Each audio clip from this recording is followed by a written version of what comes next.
Out to the north and the east, it was a pretty much perfect day for getting the crops off the fields. Sunny, dry, hot. Couldn't ask for better conditions. Now what the crops were yielding, I really don't know. It's been a hot, dry summer up in this Three Hills Trochu country. A good year though for roadside crab apples, apparently. And the flies that were bugging this horse. But just like throughout the rest of southern Alberta, a lot of the sloughs I'd visited earlier were mostly dried up. They'd held enough water to raise families of killdeers and gadwalls and other small ducks.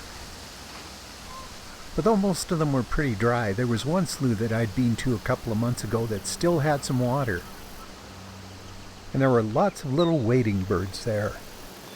Sandpipers, willets, these yellow legs, and one that was a bit of a surprise.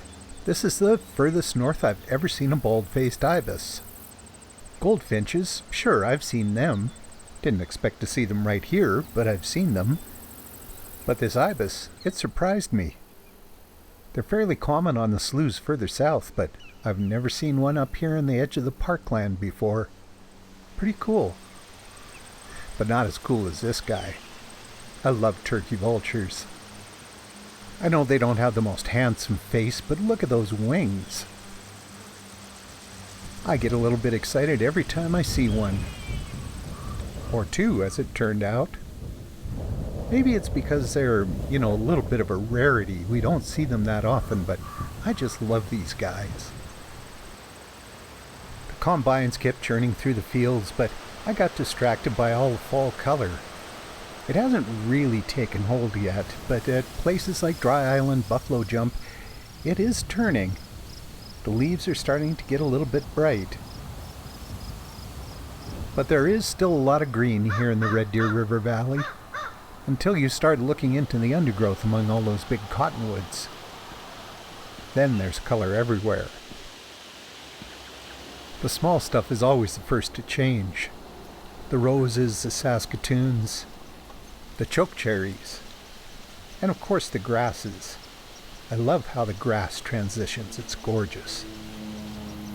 Out of the valley, I found the spray plane I'd been hearing all day, and I put up my little copter to have a look at the rolling countryside.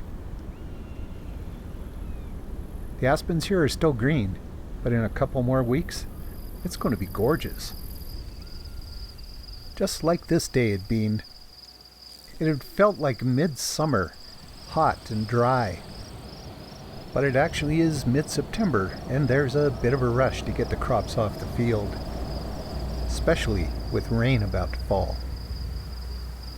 Like I said, I don't know how those crops are yielding, but these chubby antelope appeared to have a pretty good summer. And of course, a little rain isn't going to bother them.